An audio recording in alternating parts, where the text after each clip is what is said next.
जय श्री कृष्ण। शास्त्री श्री भरतभाई રાજગોર, ભાગવત આચાર્ય, સારા વક્તા, પીઢ કથાકાર છે.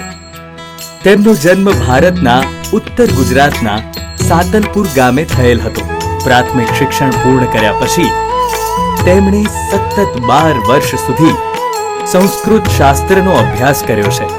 શ્રી ભાગવત વિદ્યાપીઠ સોલા ખાતે તેમણે અભ્યાસ કર્યો તથા શ્રી ભાગવત વિદ્યાપીઠ પાઠશાળામાં અનેક ઋષિકુમારોને સંસ્કૃત સાહિત્ય અને વ્યાકરણના જ્ઞાનનું સહૃદયથી સિંચન કરેલ છે.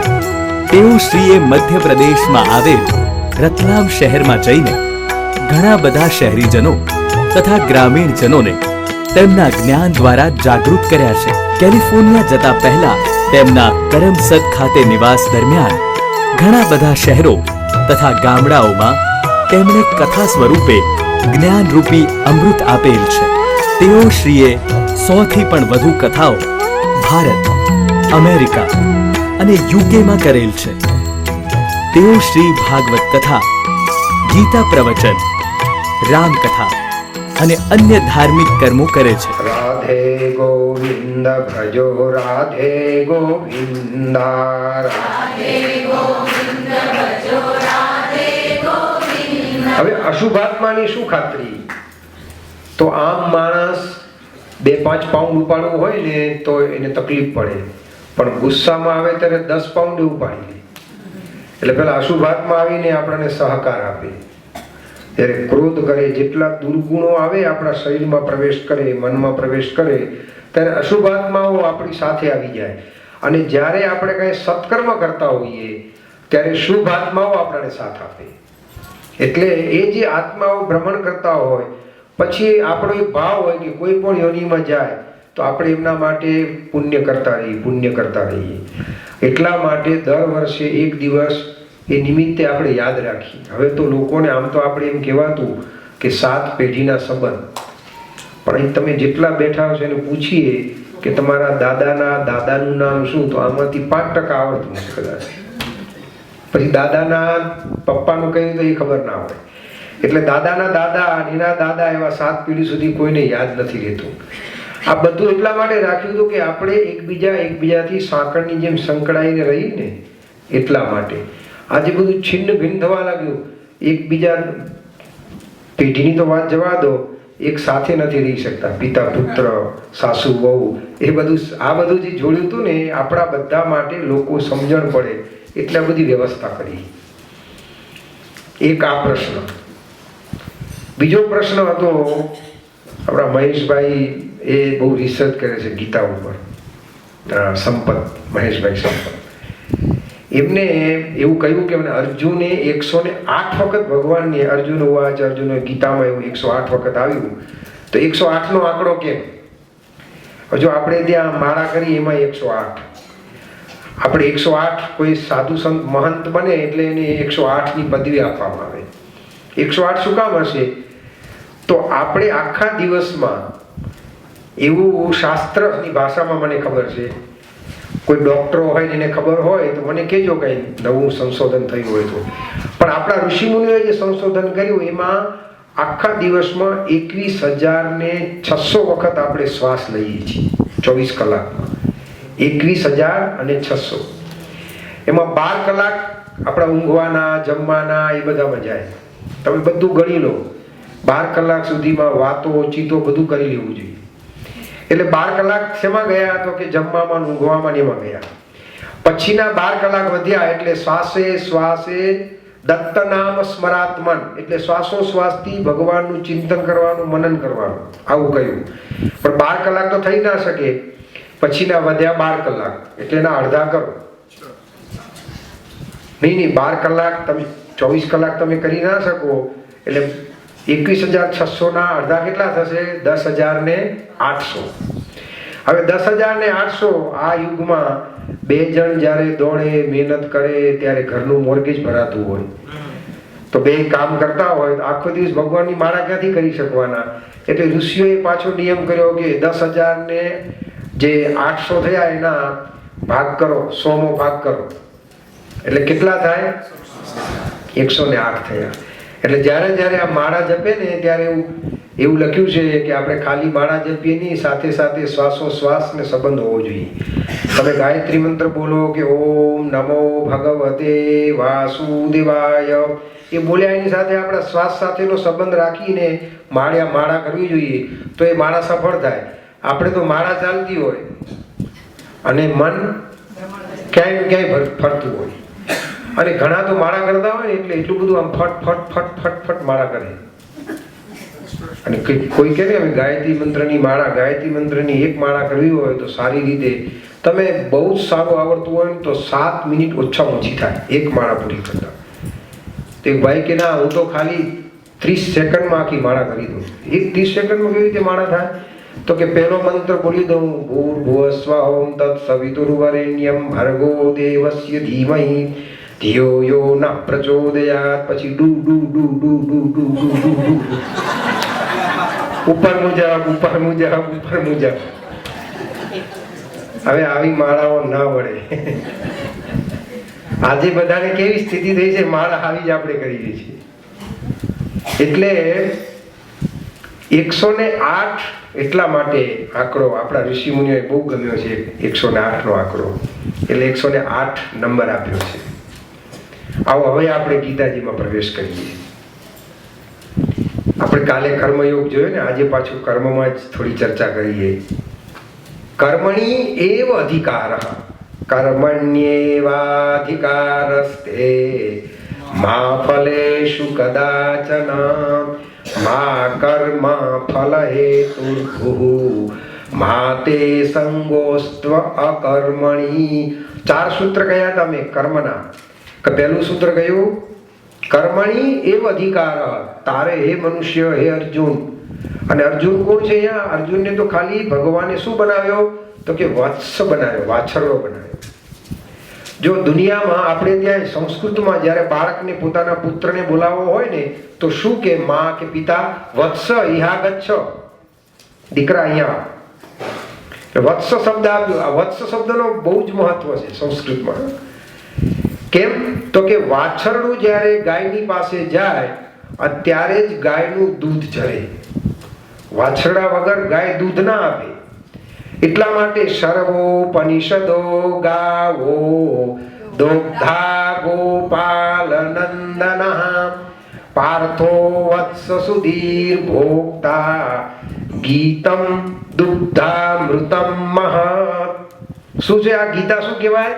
તો કે સર્વોપનિષદો ગાવો. આ જેટલા ઉપનિષદો છે ને એ બધાને ભેગા કરી અને ગાય હોય ને, જે એ બધી ગાય છે. આ ઉપનિષદો ગાય હતી અને એમાંથી સર્વોપનિષદો ગાવો.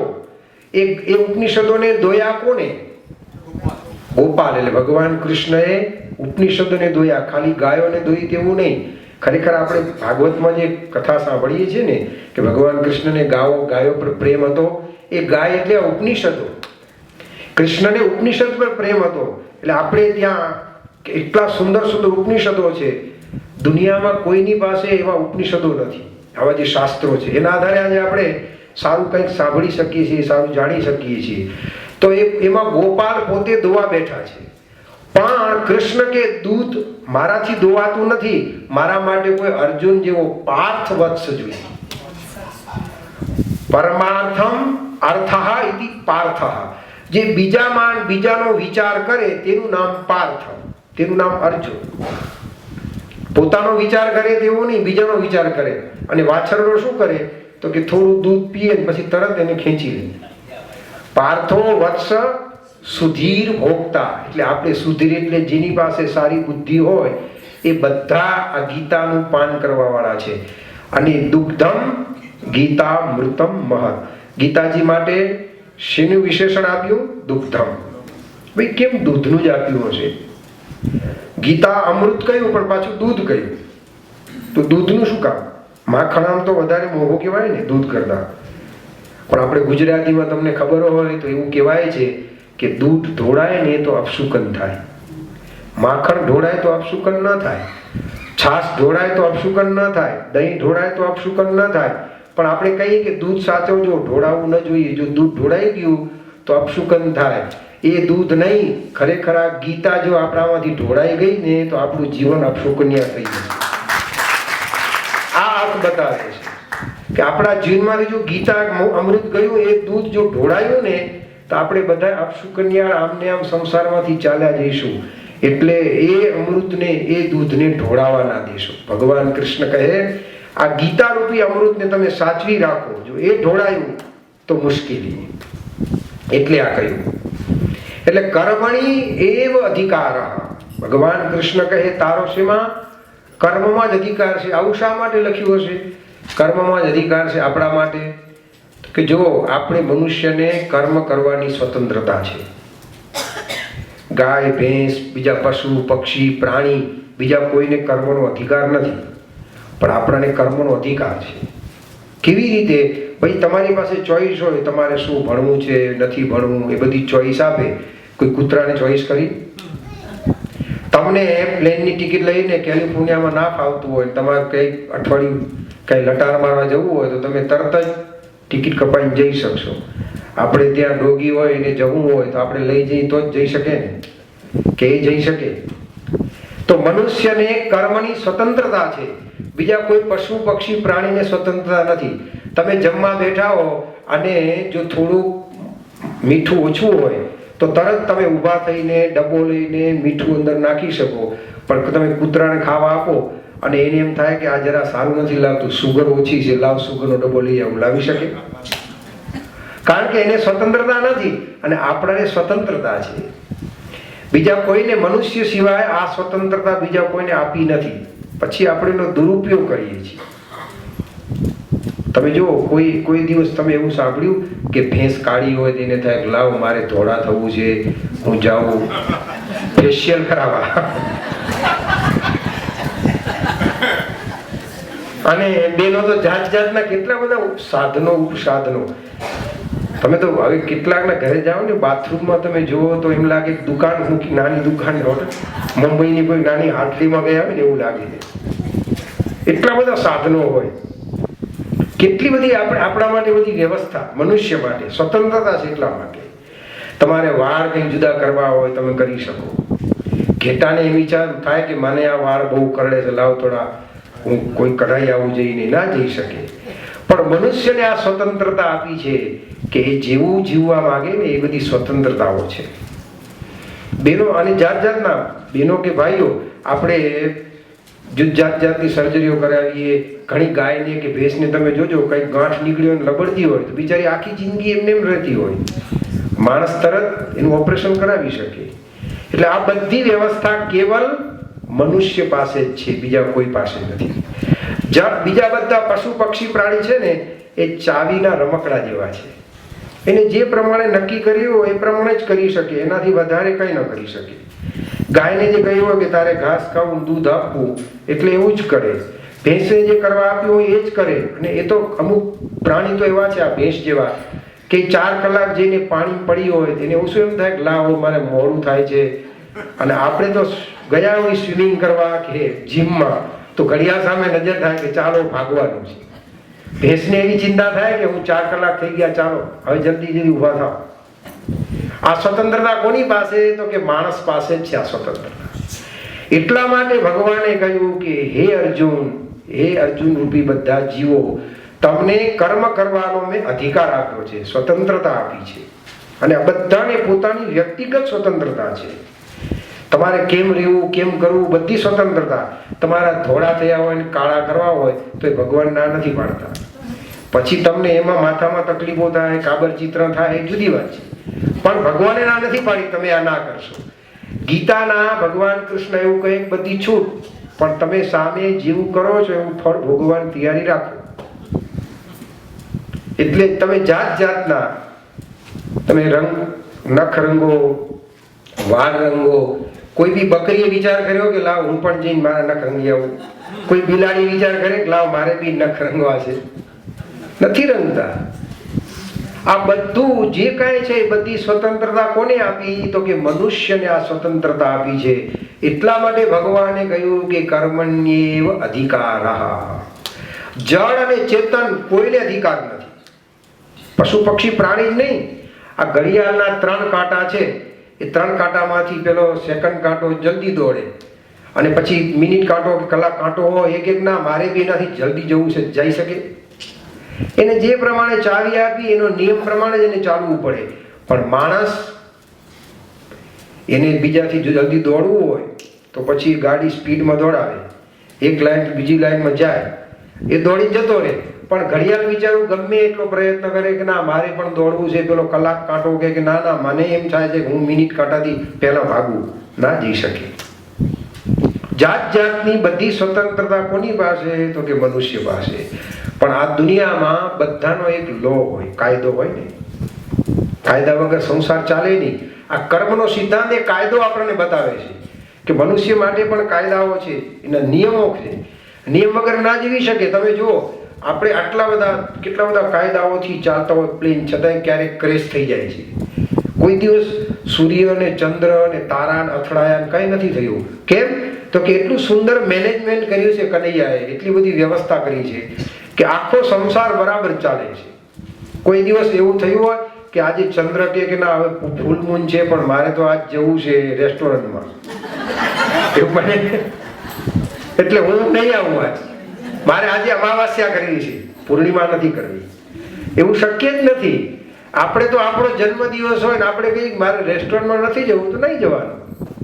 આપણા હાથની વાત છે.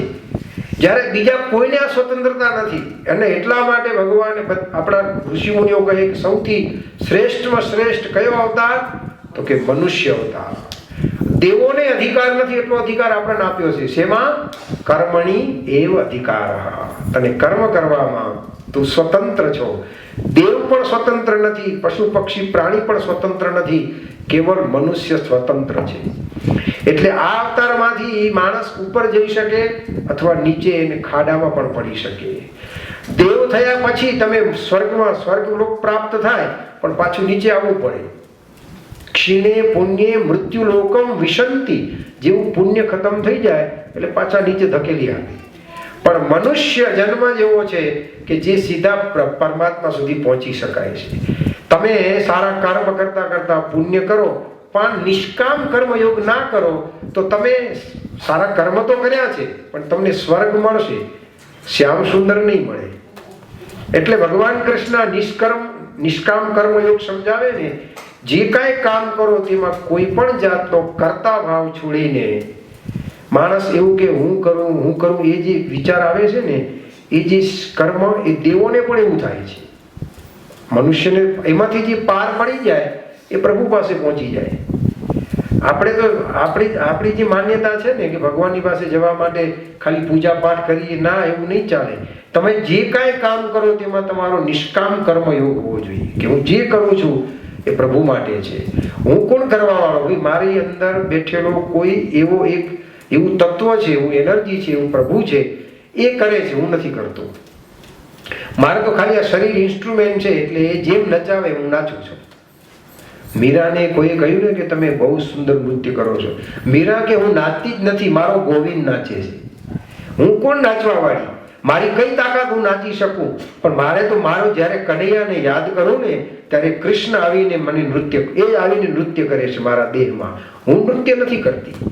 અને જે લોકોએ જ્યારે આટલા યોગમાં જતા રહે, નિષ્કામ કર્મ યોગમાં, જેને આવું કર્યું છે ને એ અદ્ભુત થયા છે. એ જ અદ્ભુત થાય. આપણે ત્યાં અમદાવાદમાં તમને ખબર હોય તો એક જય સુંદરી હોલ છે. એ જય સુંદરી હોલ શા માટે નામ પડ્યું?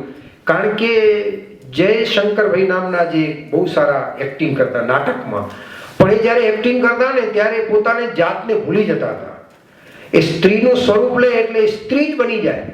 એટલે બધાને એમ જ લાગે કે આ પુરુષ નથી, આ સાક્ષાત કોઈ સ્ત્રી છે. અને લોકો એની પાછળ પાગલ બનતા, એવી સરસ એક્ટિંગ કરતા એને પોતે પણ ભૂલી જતા કે હું સ્ત્રી છું કે હું પુરુષ છું. એ જ્યારે જે 3 કલાક સુધીમાં એમને કશું જ ભાન ન હોય એટલે એનું નામ પડ્યું જય સુંદરી. એટલે જે કોઈ વ્યક્તિ જ્યારે પોતાનો દેહાધ્યાસ છૂટી જાય અને એનાથી ઉપર થઈ જાય એટલે નિષ્કામ કર્મયોગ. આપણે કર્મ કરીએ એમાં લેપાઈ જઈએ. અને ગોપીઓએ જે કર્મ કર્યું એ બધી અલિપ્ત હતી એટલા માટે ગોપી અને કૃષ્ણ અભિન્ન થયા અને આપણે હજુ દ્વૈત ભાવમાં જીવીએ છીએ. બસ આટલો જ ફરક છે. બીજો નિષ્કામ કર્મ જ્યારે આવે, તમે જે કાંઈ કામ કરો તે એમાં નિષ્કામ કર્મતા આવવી જોઈએ. એટલા માટે કહ્યું કે કર્મણી એવ અધિકારઃ, તારો કર્મ કરવામાં જ અધિકાર છે. તું કર્મ કરતો જા. માણસ તો જેને જે ફાવે જાત જાતના, હવે તો કેટલી જાતની વાનગીઓ બને છે. માણસ એટલો બધો દોડ્યો, જાત જાતનું નવું, અને એક જાતનું સ્થિર મન રહેતું જ નથી. આજે લોકો ખરેખર દુઃખી હોય ને તો જેટલી સાધન સામગ્રી વધી પણ સુખ વધ્યું. રોજ સાધનો વધે છે, કેટલી જાત જાતના સાધન વધે પણ સુખ નથી વધતું. યંત્રો વધે છે પણ સુખ નથી વધતું. ભોજનની જાત જાતની વ્યવસ્થાઓ વધી પણ સુખ ના વધ્યું. એટલે આપણે કેટલી જાતની જુદી જુદી વ્યવસ્થાઓ કરીએ પણ છતાંય સુખ વધતું નથી. એ સુખ ક્યાંથી આવે? તો કે સુખ તમે નિષ્કામ કર્મ યોગ કરો તો જ આવે. એટલે કર્મણ્યેવાધિકારસ્તે મા ફલેષુ કદાચન. મા ફલેષુ આપણે કાલે થોડી ચર્ચા કરી હતી કે ફળમાં અપેક્ષા ન રાખીશ, તો જરા પણ ફળની ચિંતા ન કરીશ, તને ફળ મળશે જ. અને એટલું સરસ ફળ એને તું સમર્પિત થઈ જાય ને એટલે તને પછી તારે ચિંતા કરવાની જરૂર નથી. ભગવાન કૃષ્ણને જ્યારે અર્જુને ભગવાન કૃષ્ણને કહ્યું કે પ્રભુ શિષ્યસ્તેહમ સાધિમામ ત્વામ પ્રપન્ન, જ્યાં સુધી શિષ્ય ના થયો અર્જુન ત્યાં સુધી ભગવાન કૃષ્ણએ એને ઉપદેશ નથી કર્યો. પહેલા બધું સાંભળ્યું છે. નહીતર અર્જુન શું છે, ભગવાન કૃષ્ણના બનેવી થાય ને, ખબર છે ને, સુભદ્રા સાથે લગ્ન કર્યા એટલે કૃષ્ણ તો સારા થયા. હવે વ્યવહારિક દ્રષ્ટિએ જુઓ તો સારા કરતા બનેવીનું મહત્વ વધારે. વ્યવહારિક દ્રષ્ટિ તમે જોવા જાઓ તો કોનું વધારે મહત્વ? બનેવીનું. પછી ભગવાન કૃષ્ણ અર્જુનના સખા થયા, મિત્ર થયા. ત્યાં સુધી ભગવાને કંઈ જ નથી કર્યું. જ્યારે અર્જુન પગમાં પડી ગયો, શિષ્યસ્તે હમ સાધિમામ ત્વામ પ્રપન્ના, પ્રભુ તમે મારો સ્વીકાર કરો. અને ત્યારે પ્રભુએ પછી એને ઉપદેશ આપવાનો શરૂ કર્યો. તેના પહેલા પ્રભુએ ઉપદેશ નથી આપ્યો. અને ત્યારે ભગવાને કહ્યું છે કે અશોચાન્યન રસોચસ્ત્વમ પ્રજ્ઞા વાદાંશ્ચ ભાષસે ગતાસૂન ગતાસુંશ્ચ નાનું શોચંતિ પંડિતા. પંડિતા એટલે ખાલી કર્મકાંડ પૂજા પાઠ કરે એ જ પંડિત નહીં. કોઈ પણ ફિલ્ડમાં જે પંડા બુદ્ધિ યસ્ય સહ ઇતિ પંડિતા. કોઈ ડોક્ટર હોય એને પણ પંડિત કહેવાય, કોઈ એન્જિનિયર હોય તો એની લાઈનો એ પણ પંડિત કહેવાય. પણ આપણે રૂઢિગત શબ્દ આવી ગયો કે જે કોઈ બ્રાહ્મણ હોય ચોટલી રાખે પૂજા પાઠ કરે એટલે પંડિત. એટલે અમારા પૂરતું જ આ પંડિત શબ્દ વધ્યો. બાકી પંડિત છે ને બધાને કહેવાય. એટલે ભગવાન કૃષ્ણ અર્જુનને કહે છે કે અશોચાન્યન વશોચસ્ત્વમ પ્રજ્ઞા વાદાંશ્ચ ભાષસે. ગતાસુન ગતાસુશ્ચ, જે થઈ ગયું છે એનો વિચાર ન કરે, શું થવાનું છે એની ચિંતા ન કરે. પ્રવર્તન્તે, જે વર્તમાન કાળમાં જીવતો હોય એ જ સાચો પંડિત કહેવાય. પંડિતની વ્યાખ્યા ભગવાન કૃષ્ણ સમજાવે છે. આપણી તો જિંદગી શેમાં જાય તો કે ભૂતકાળનું યાદ કરી કરી માણસ દુઃખી થાય અને ભવિષ્યમાં શું થશે એની ચિંતા કરી કરીને દુઃખી થાય. એમાં જ પૂરું થઈ જાય ને આપણું. ભૂતકાળનું એટલી જૂની ફાઇલો ખોલે માણસ. 15-20 વર્ષ પહેલા કોઈ કાંઈ કડવા વેણ કીધા હોય ને અને એ જો મંદિરમાં આવીને જોવે 15 વર્ષ પછી દેખાય તો એ ધુઆ પુઆ થઈ જાય, ફાઇલ ખોલી જાય અંદરથી. કેટલું ખતરનાક આપણું મન છે. જૂની ફાઇલો ખોલે પછી એમાં પછી જોવે કે હવે શું રહ્યું, શું બાકી. મને એક વાત યાદ આવી, મેં કઈ વાર કહી પણ હશે કે કોઈ બેન સત્સંગમાં ગયા હશે, પછી 7 દિવસની કથા હતી. એટલે એમને પરિચિત હતો એટલે મહારાજને કહ્યું કે હું કથા સાંભળવા આવી છું પણ મારે 1-2 દિવસ જ રહી પછી જવું પડશે, મારી જોબ ચાલુ છે. એટલે અમેરિકામાં તો જોબ સાચવવા બધું છોડવું પડે. એટલે કે સારું. પછી 2 દિવસ થયા ને પેલા બેન ગયા નહીં, સામે જોયા કે મારે બોલાવ્યું કે બેન તમારે શું થયું, ટિકિટ કેન્સલ થઈ, પ્લેન ચૂકી ગયા, તકલીફ શું થઈ? તો કે નહીં એવું કાંઈ નથી થયું, પણ એક બેન મારી પાસે બાજુમાં બેઠા હતા ને એને મને ગઈકાલે કોણી મારી હતી. હવે જ્યાં સુધી એને કોણી ન મારું ત્યાં સુધી હું જવાનું નથી.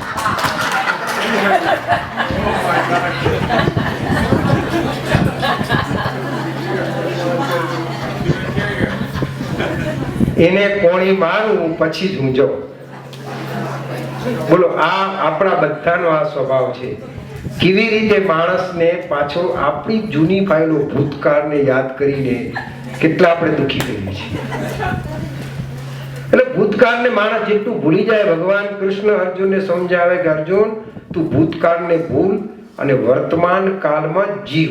અત્યારે યુદ્ધ કરવાનું છે એટલે યુદ્ધ જ કર, બીજું વિચાર ના કરીશ. બીજું ગતાસુ ને ગતાસુશ્ચ. અને બીજું શું કહ્યું? તારે સત અને અસત એનો તું વિચાર કર. પરમાત્મા તત્વ શું છે, અસત અને સત શું છે એનું તું ચિંતન કર. ભાગવત આચાર્ય શાસ્ત્રી શ્રી ભરતભાઈ રાજગોર, ધર્મશાસ્ત્ર અને સાહિત્ય આચાર્ય, ગોલ્ડ મેડલિસ્ટ સંસ્કૃત. સંપર્ક USA Shastri Naliniben Rajgor. Phone 001-562-868-5236. Website bhagavatsudha.com.